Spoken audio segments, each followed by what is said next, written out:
sœurs fidèles téléspectateurs et téléspectatrices de notre chaîne commune TPT+. Nous vous souhaitons bonsoir et shalom depuis chez vous. Nous sommes très heureux d'être arrivés chez vous à cette heure qui est notre heure habituelle, où nous sommes entendus de suivre notre émission d'édification sur le plan spirituel, l'Église primitive et le message. Alors, nous vous souhaitons seulement des très bonnes conditions d'écoute parce que l'heure est déjà là pour que nous puissions écouter la voix de Dieu par la bouche de son serviteur qui est avec nous sur ce plateau. Après une bonne période d'absence, le Seigneur a encore permis qu'il soit avec nous sur ce plateau pour nous dire les choses qui sont salutaires pour vous et nous.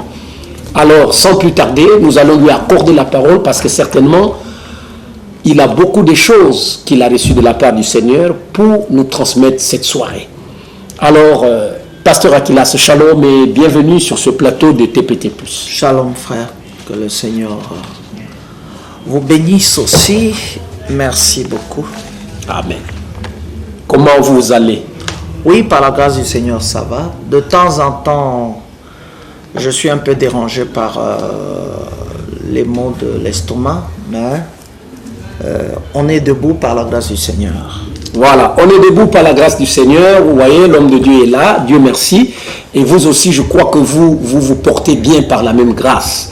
Alors, pasteur, ce soir, quel est le message que le Seigneur a mis en vous pour transmettre à nos bien-aimés frères et sœurs qui sont vraiment dans l'attente, surtout dans une période comme celle que nous traversons aujourd'hui?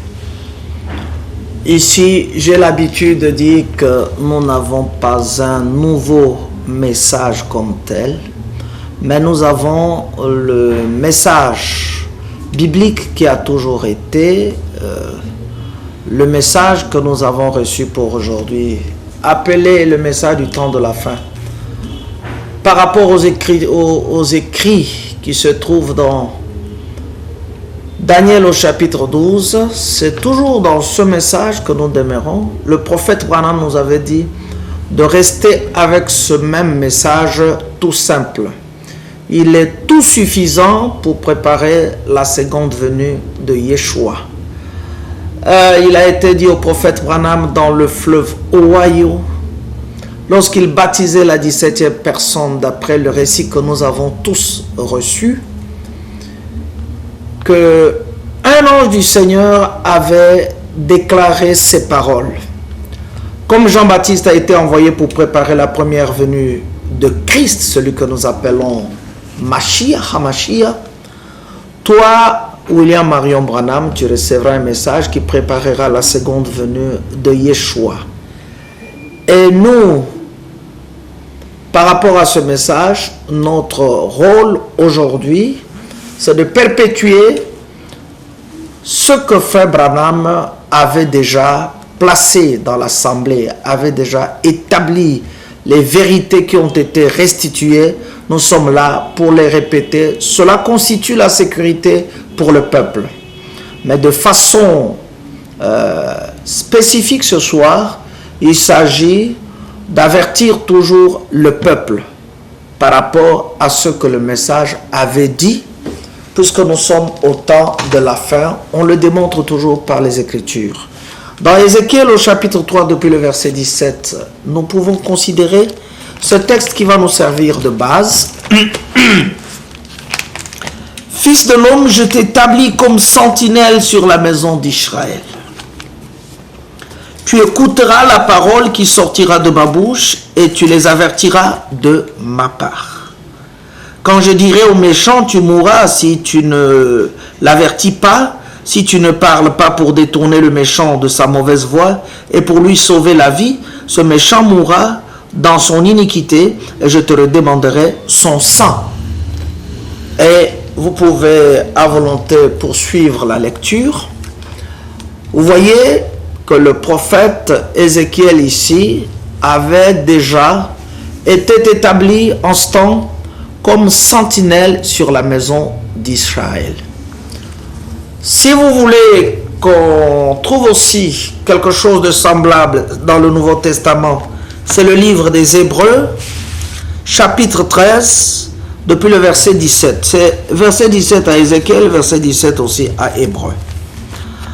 Obéissez à vos conducteurs et ayez pour eux de la déférence, car ils veillent sur vos âmes, dont ils devront rendre compte, qu'il en soit ainsi, afin qu'ils le fassent avec joie et non en gémissant, ce qui ne vous serait d'aucun avantage.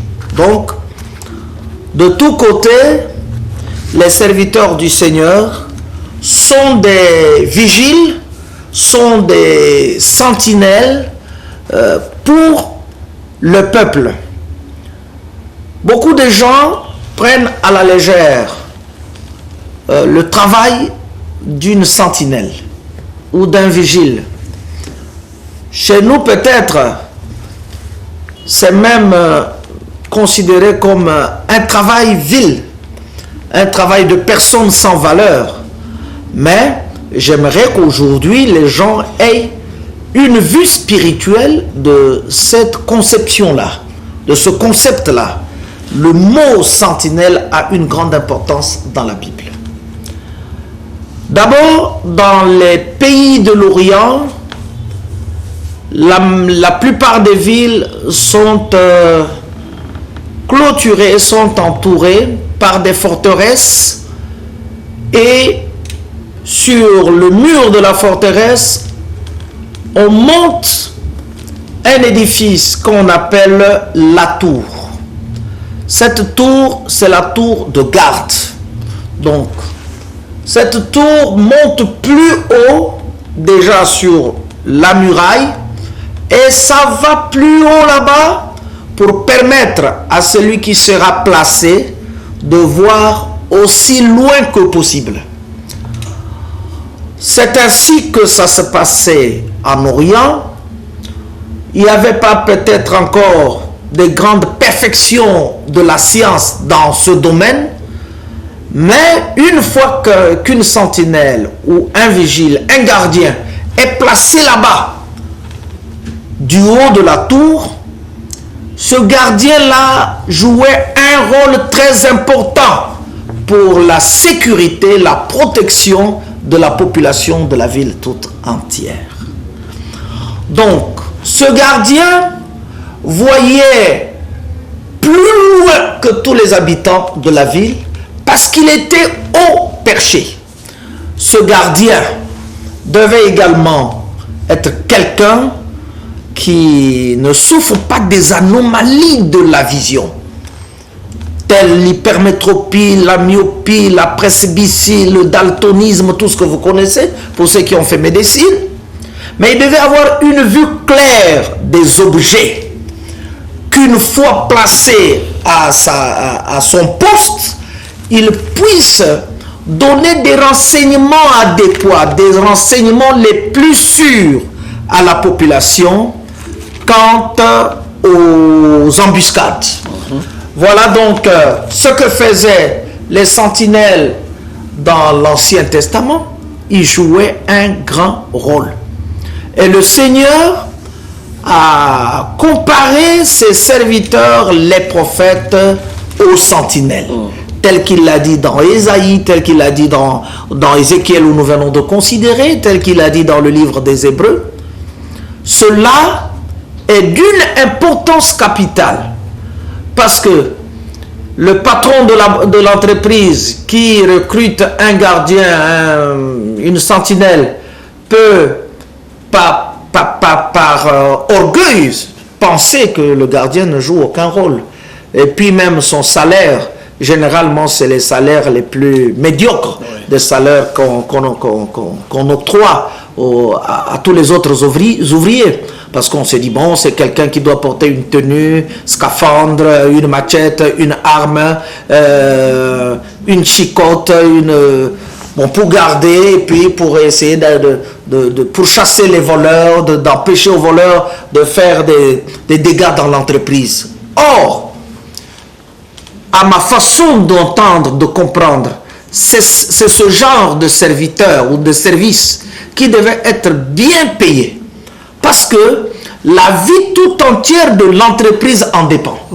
Si lui n'accomplit pas correctement son travail de sentinelle, alors on peut s'attendre à n'importe quelle catastrophe dans l'entreprise. Les brigands peuvent faire une irruption pour détruire le matériel installé, pour détruire l'usine. Ils peuvent entrer, briser les coffres forts, prendre l'argent de l'entreprise, tout et tout. Ils peuvent détruire même ce qu'il y a dans la documentation, mais ce n'est pas ce que nous observons chez nous. Chez nous, le gardien est vraiment très très méprisé. Mais du côté spirituel, sachez que les prédicateurs, les serviteurs du Seigneur, les prophètes, les apôtres et tous les autres sont d'une importance capitale à celui qui leur a établi.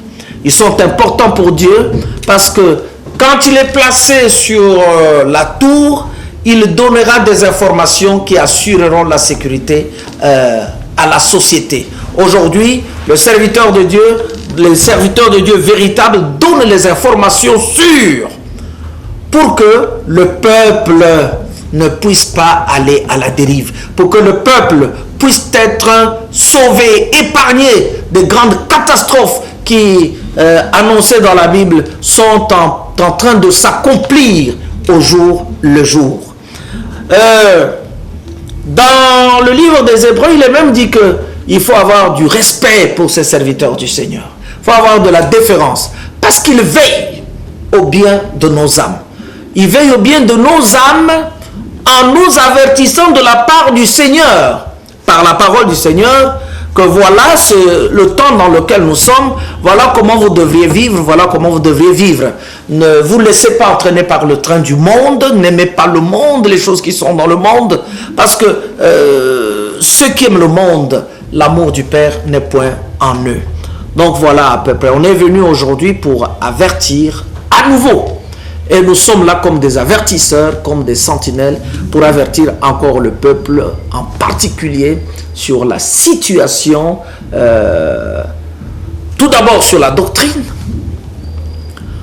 Le frère Branham nous avait dit dans la page 77 de son livre sur les sceaux que les enfants de Dieu devaient surveiller ces choses. Le diable, sachant que les enfants de Dieu et Dieu ne sont dans l'harmonie que lorsque la parole est respectée, tous les enfants de Dieu aiment serrer la parole de Dieu dans leur cœur et la mettre en pratique dans leur vie. Le diable, lui aussi, il vient pour changer les choses que Dieu a dites. À travers ses serviteurs à lui, les faux prophètes, les faux docteurs, les faux apôtres. Mais les enfants de Dieu, dans cette génération, ils sont aussi établis comme surveillants de la doctrine.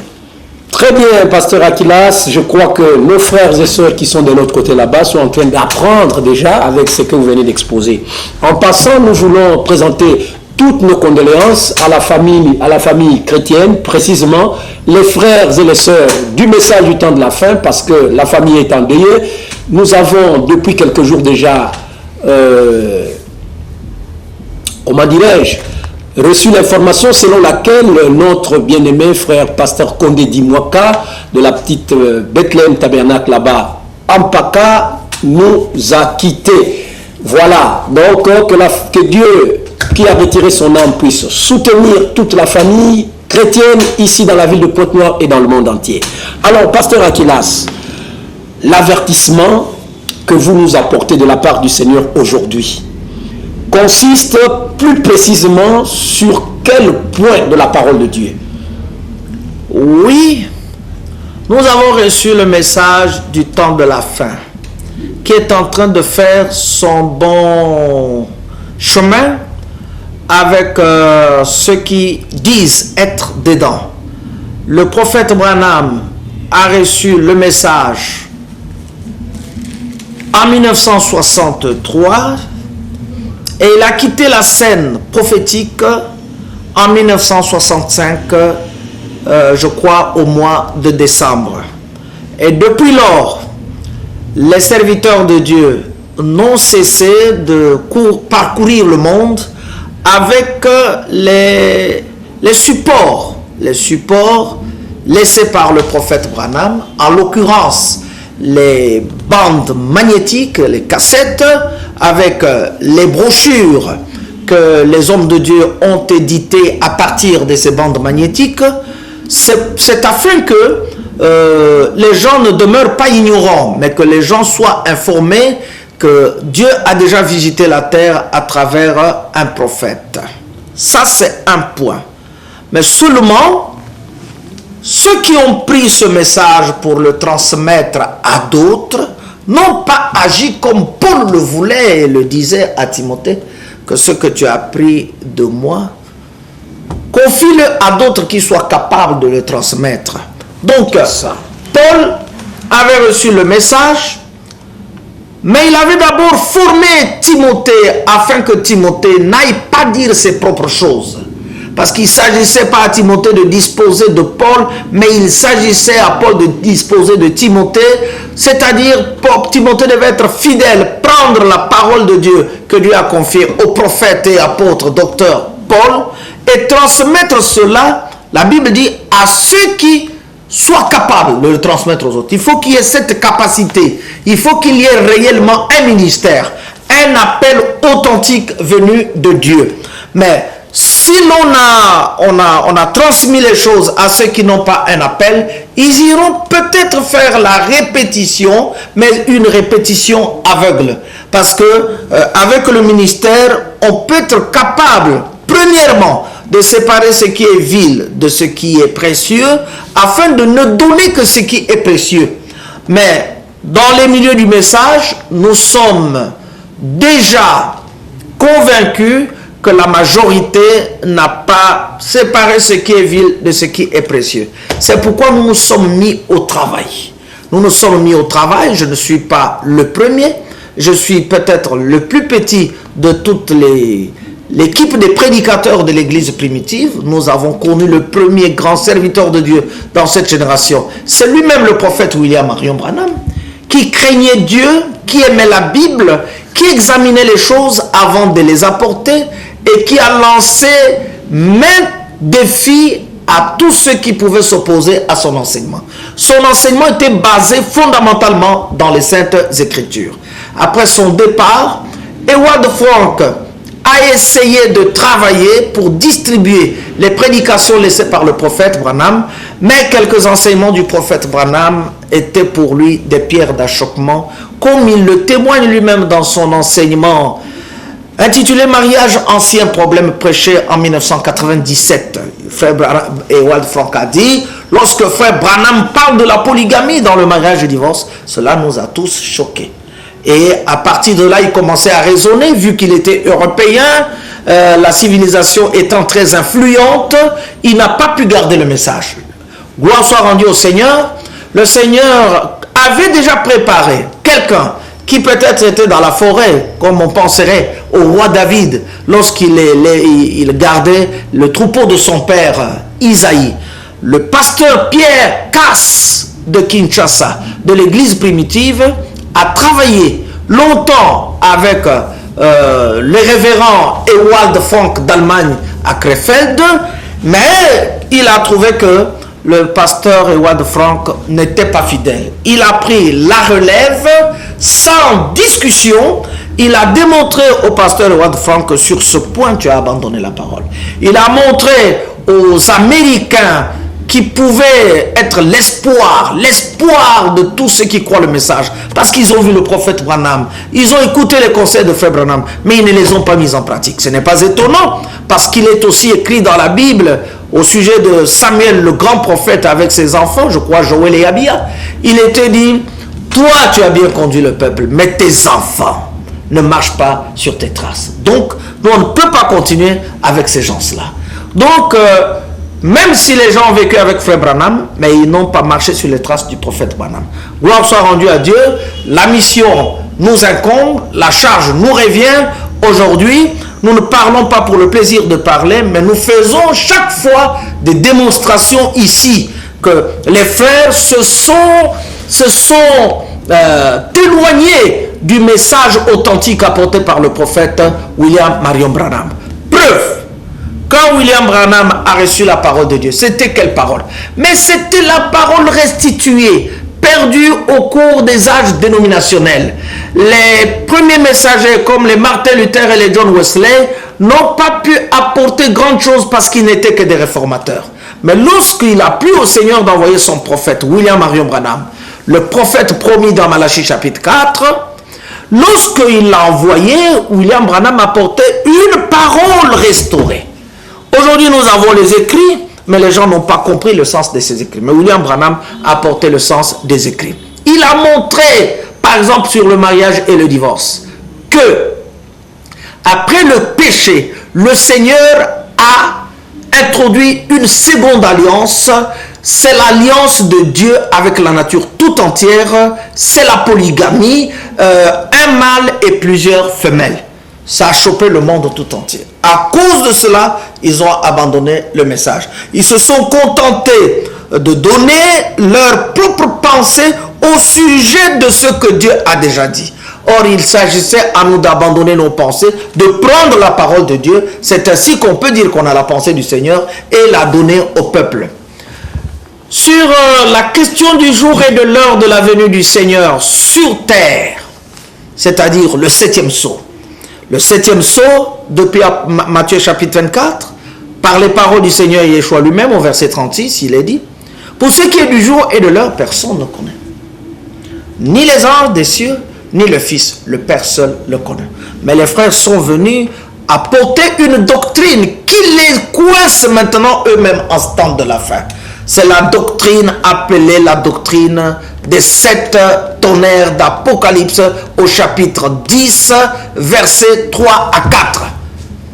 Dans cette doctrine qui n'est pas vraie, qui n'est pas véritable, qui peut être balayée en un tour de main par tous ceux qui ont été bien formés dans le ministère, dans cette doctrine, les frères ont été poussés à croire que William Branham est Seigneur, à baptiser au nom de William Marion Branham, à croire que l'enlèvement a déjà eu lieu, mais nous ne nous prêchons pas de cette façon. Nous sommes là des avertisseurs. Nous sommes là pour avertir le peuple que tous ceux qui sont venus avant nous étaient des brigands, des voleurs, parce qu'ils ont beaucoup volé dans le champ de Dieu. Ils ont volé et les âmes, ils ont volé et les biens de ces âmes-là, mais ils n'ont rendu aucun service à ces âmes-là. Mais sur la tour de contrôle, nous sommes en train de crier au peuple, ressaisissez-vous et revenez à Yahweh, et Yahweh reviendra à vous. Pourquoi peser de l'argent pour ceux qui ne rassasient pas?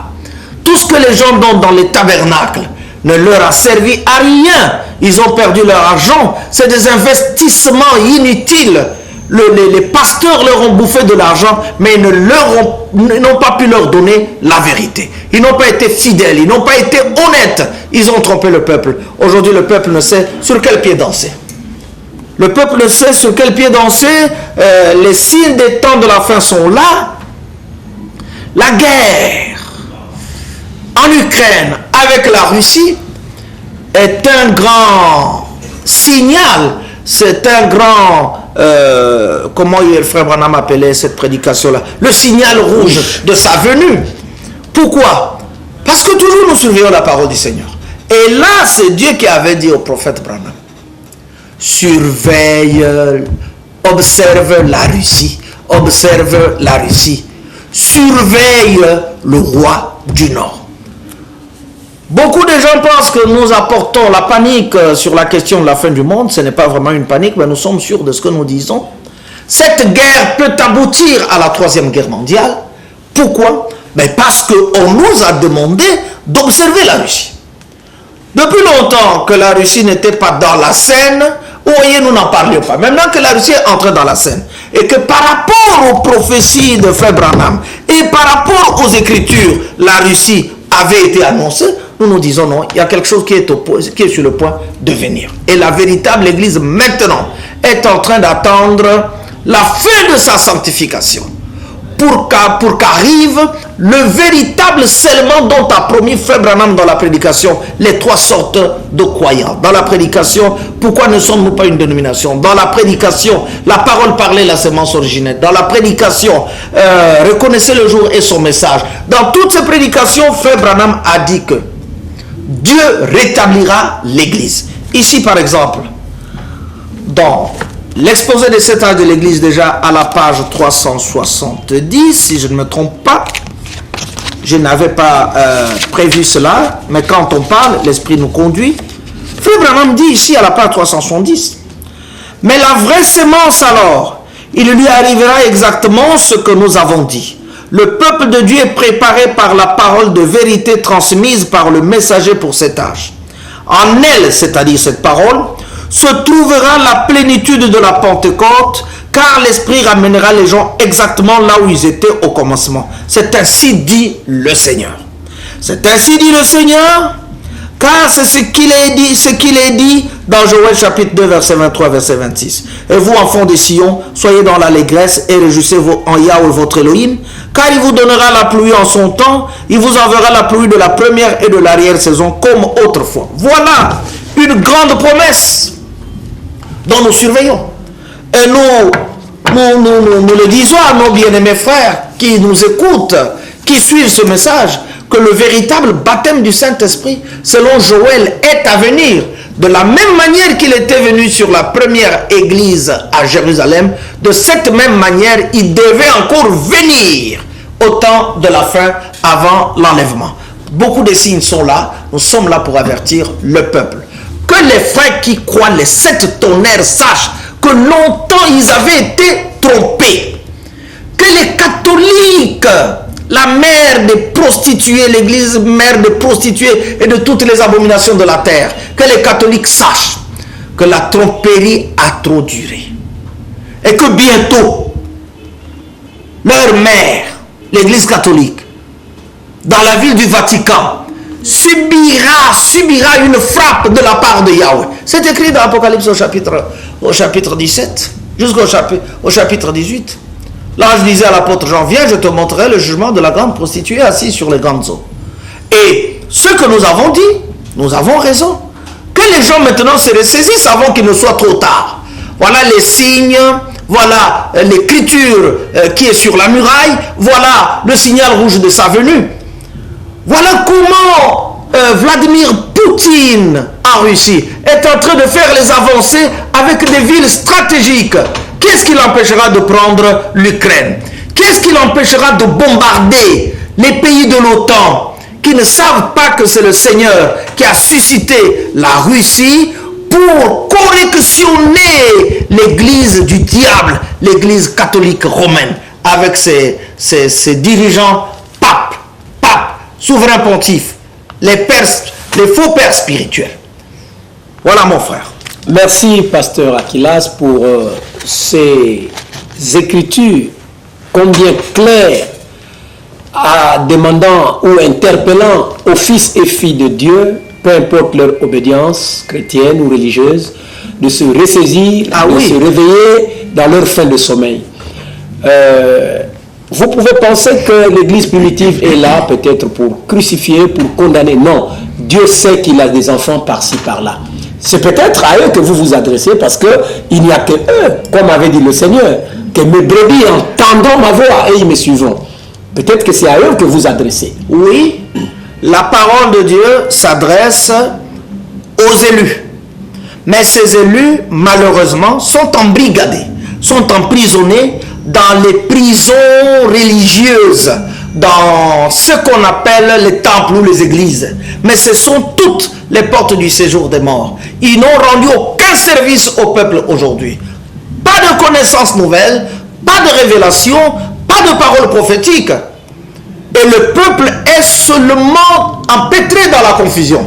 Le peuple ne sait pas qu'est-ce qui va leur advenir. Mais chez nous, quand nous enseignons, le peuple connaît le plan du salut que Dieu a tracé pour ses enfants. Donc ça s'adresse aux élus. Ils sont partout, dans toutes les dénominations, toutes les églises des hommes, toutes les églises de non. En somme, toutes les églises de Satan. Parce que le Christ n'a qu'une seule église, c'est l'église primitive qui naquit en l'an 33 à Jérusalem le jour de la Pentecôte. Donc ça s'adresse à ses frères. Les véritables enfants de Dieu finiront par comprendre que non, cette voix-là qui insiste m'interpelle. Donc, à moi de me lever et d'essayer de faire quelque chose pour sortir de la prison. Parce que, frère, si vous êtes esclave de quelqu'un, mais vous êtes lié à cette personne-là, vous ne pouvez pas sortir. Il faut que la parole forte puisse retentir pour que ces gens-là sortent. Nous sommes ici pour avertir l'Église, tous les croyants, les vrais enfants de Dieu, qui sont à l'Église catholique, qui sont même dans le milieu du message. Nous leur parlons maintenant ouvertement de sortir vite. Les grandes catastrophes arrivent sur la terre. De sortir très vite. De ne pas toucher à ce qui est impur, aux fausses doctrines. De ne pas suivre les tromperies des faux prophètes qui leur promettent le bonheur. Quel bonheur? Le vrai bonheur est au-delà du péché. Le vrai bonheur est auprès du Seigneur. Le millénium, les noces de l'agneau, l'éternité. Mais sur cette terre, quel est le bonheur que les gens sont en train de leur promettre? C'est les choses qui vont passer. Et j'ai parlé de la ville du Vatican qui est appelée en symbole Babylone, la grande ville, la ville puissante. Elle va bientôt être bombardée. Elle va bientôt être bombardée d'après le Saint-Esprit dans les Saintes Écritures. Apocalypse chapitre 18, le verset 9, le verset 15, le verset 17, ainsi de suite. Voilà donc, bien-aimés frères et sœurs, vous êtes, je crois bien, touchés par ces déclarations qui viennent non pas de l'homme, parce que ce n'est pas la parole de l'homme qui est engagée ici, mais bel et bien les Saintes Écritures que vous aimez tant. Notre Seigneur Jésus-Christ disait à ceux de son temps d'abord, et à nous tous aujourd'hui, que vous sondez les Écritures, parce que vous croyez avoir la vie éternelle en elles, mais ce sont elles qui rendent témoignage de moi. Alors, vous parlez qu'il y a bientôt un changement, sinon une fin du système, ou des systèmes du monde. Et voilà les Écritures qu'on est en train de présenter par le serviteur de Dieu dans l'Église primitive. L'Église qui vous enseigne des choses vraies, des choses inattaquables. Quitte à vous donc, bien-aimés frères et sœurs, en écoutant ces déclarations, de bien comprendre, parce que c'est ça le souci du Seigneur. Le Seigneur a toujours dit, écoutez et comprenez.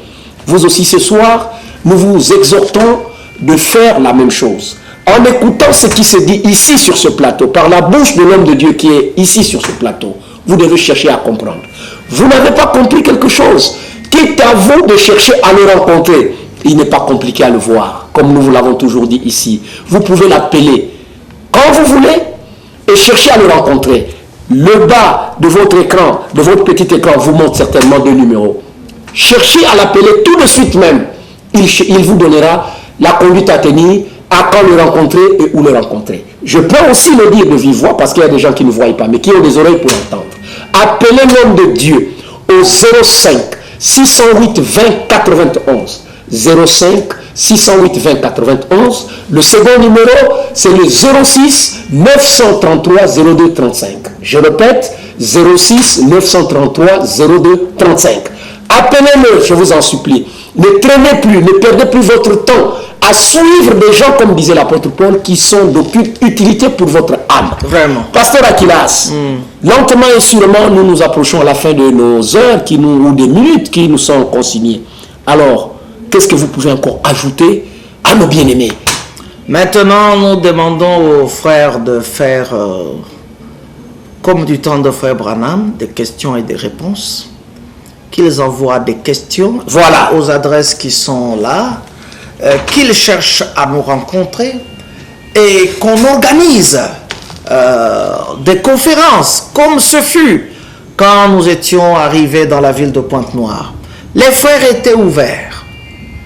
Les frères pouvaient quand même admettre que le pasteur Aquilas dise quelque chose sur le mariage et le divorce et sur les 7 honneurs. Les frères pouvaient permettre qu'on soit ensemble et qu'on examine les Saintes Écritures. Mais avec le temps, voyant, comme a dit frère Branham, les pasteurs craignent de perdre leur bout de pain. De sorte que si on les dévoile, on dévoile leurs faux enseignements ou leurs erreurs dans lesquelles ils se sont trouvés plongés, ils risqueront de perdre leur bout de pain, leur salaire. Mes frères, à quoi bon sert un homme de gagner le monde entier, sachant qu'il perdra son âme? Chers frères, il n'est toujours pas encore trop tard. Vous pouvez être suffisamment humble, venir même de nuit comme Nicodème. Il était venu de nuit, il était chef des pharisiens. Il était aussi docteur, comme les frères aiment se titrer. Je suis docteur tel docteur Zorobabel, docteur Omari. Mais pourtant, il n'est pas dans le fond, il n'est même pas un docteur, il n'a rien de docteur en lui. Parce qu'un docteur, ce n'est pas quelqu'un qui était récitateur des prédications du prophète Branham, placé vaille que vaille ou pêle-mêle. Mais un docteur, c'est quelqu'un qui s'assoit sous la conduite du Saint-Esprit. Et en considérant les Écritures, il ne mettra aucune contradiction. C'est-à-dire, il présente les thèses. Elles sont claires et propres à édifier le peuple. Mais ici, on appelle docteur celui qui peut-être a une veste. Moi, je n'aime pas trop la veste à cause de la chaleur, s'il vous plaît. Ce que cela ne vous dérange pas. Ces frères dans l'église ont l'habitude de m'acheter quand même une veste. Mais même quand il fait chaud, vous mettez là dans la veste pour qu'on sache qu'il y a une différence entre toi, le pasteur, et le croyant. Mais apporte-nous la vraie parole du Seigneur. Où est la vraie parole du Seigneur aujourd'hui dans la ville de Pointe-Noire, parmi les frères qui se disent du message du temps de la fin? Si je prends l'exemple de ceux qui prêchent les 7 tonnerres, mais en principe, comme je l'avais dit au jeune Bill Branham de Pointe-Noire, quand il était venu me voir, il m'a dit, pasteur, nous croyons que William Branham est prophète. J'ai dit, mais toi tu es avec je connais aussi un pasteur comme ça, il s'appelle Mienanzambi Paul Branham. Vous croyez les mêmes choses, mais je vous conseille d'être ensemble. Pourquoi n'êtes-vous pas ensemble? Le jeune là m'a dit clairement, devant les frères. Il dit, vieux, Ezali Kamboa Pognon, Ezali Kamboa Pognon.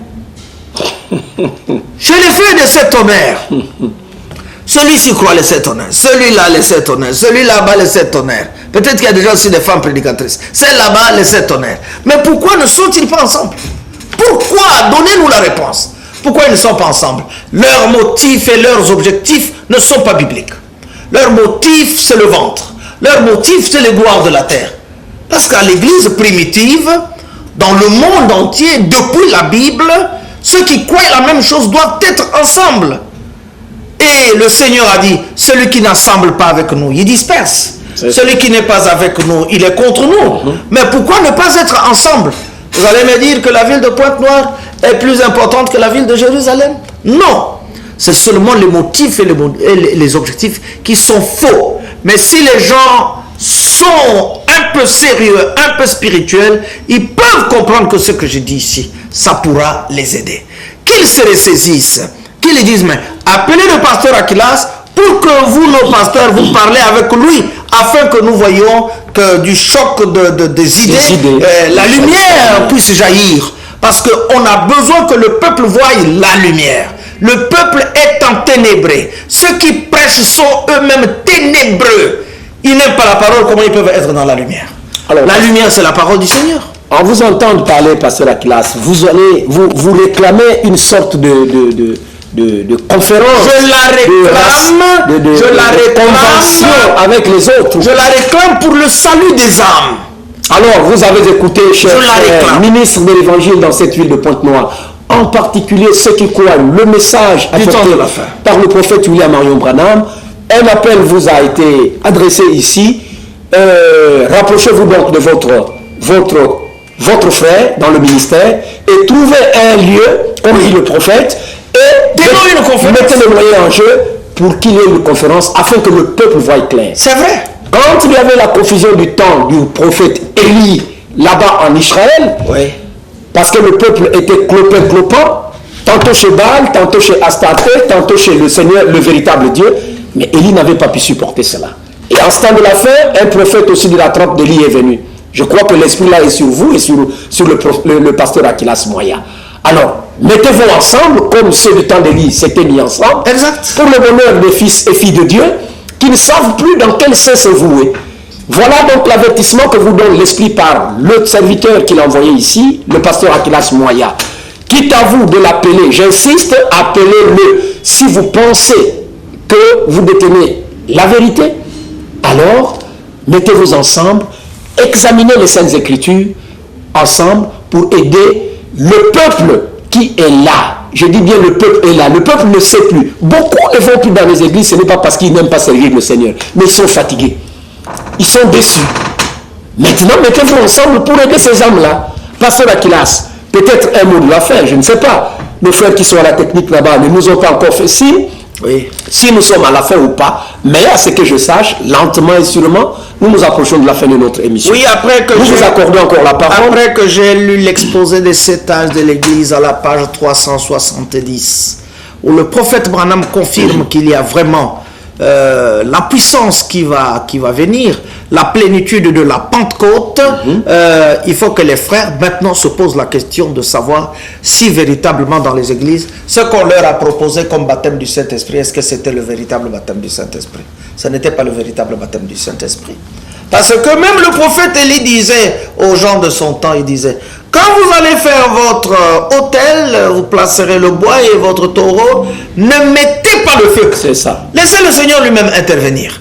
Pourquoi les pasteurs baptisent-ils du Saint-Esprit leurs croyants, eux-mêmes les pasteurs, n'étant même pas baptisés parfois dans le véritable nom original de Yeshua HaMashiach, dans l'eau de la façon biblique? Et ils se servent de l'écriture de Joël 2, certainement que dans les derniers jours, je répandrai de mon esprit sur toute chair. Amen. C'est là où ils disent que non, sur la base de cette écriture, cette promesse biblique, eh bien, nous sommes dans les derniers jours, donc on a le droit. Oui, le messager pour les nations, c'est l'apôtre Paul qui a dit dans Éphésiens chapitre 1, depuis le verset 31, vous aussi, après avoir entendu la parole de vérité. Les tonneristes n'ont même pas encore entendu la parole de vérité.